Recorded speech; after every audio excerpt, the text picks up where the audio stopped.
I grew up in a family that considers optimism to be a virtue, especially my dad. When he was in the fifth grade, he gave his own speech on the importance of optimism.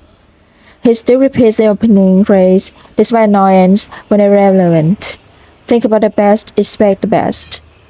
So my whole life, I've always considered myself an optimist. I was raised in an environment that motivated optimism and convinced me that I was one. Whenever prompted, I said a glass that was half full. I just turned life's lemons into lemonade. But it wasn't until I reached the seventh grade I started to realize my actions didn't reflect my mindset I was protecting. Whenever I would get a bad grade, I was thinking I'll do better next time instead. I was stuck in a place where all I could think about was how I average is going for and I wasn't able to get back up again. And this trap of mine repeated itself. In everything from my relationships to my academics, it seemed I could find negative in everything I participated in. Everything about me was becoming more noticeably cynical and negative.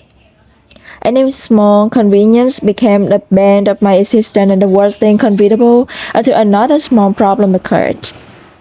And even worse, I found myself focusing on the negatives more and more than the positives. After a while, I wasn't even sure what it meant to be an optimist anymore.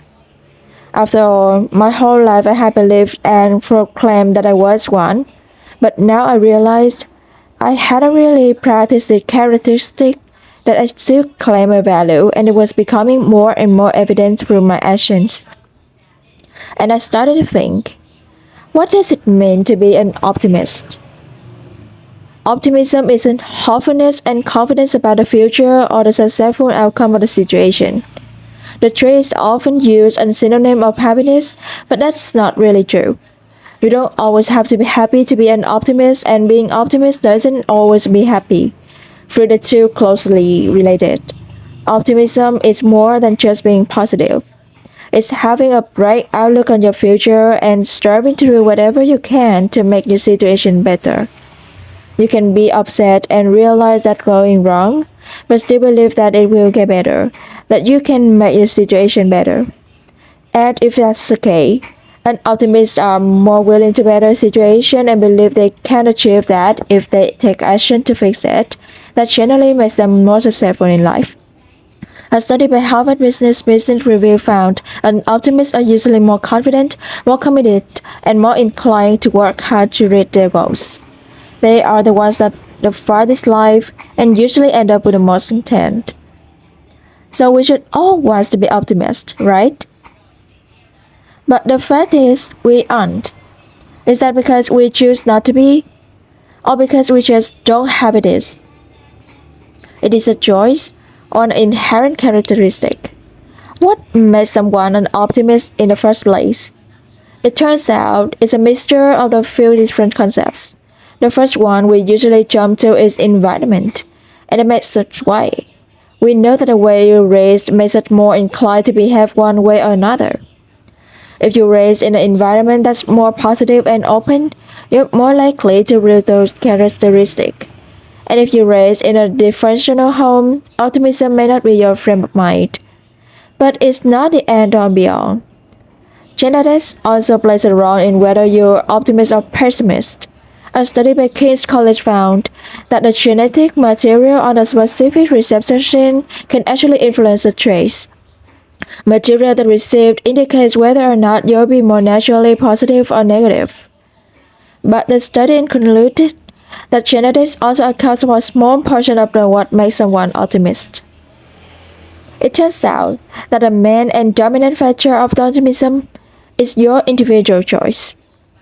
Research confirms that you get to choose your response in any situation and how it will affect you from there. You get to choose whether or not to be positive or negative in any given scenario, overriding any predetermined causes from the environment to the genetics or anything else. You aren't attached to the natural inclination of optimism or pessimism that you have from birth. Optimism can be a learned trait. Focusing on the positives and working to better yourself and situation can make you an optimist. even if you naturally want negative. And the choice of optimism is an important one to make. Why give up on the success that comes with being an optimist because you experience hardships? Optimism is an incredibly beneficial tool. It's not just seeing the world through the colored glasses, it's intentional decision to fix the negatives in your life to move on from there. And it's okay to falter. I still find myself focusing on everything that's gone wrong, and it's hard not to. But the difference is that now I realize I can make the conscious choice to recognize the negatives but find the positive solutions in any given conflict. If you can reframe your perspective, the rest follows. And it's hard to realize that. But the next time you find yourself stuck in negativity, remember that in the end, you get to choose your response in that situation. Being an optimist means that even if everything falls apart, we can focus on how we're going to pick it up again. Thank you.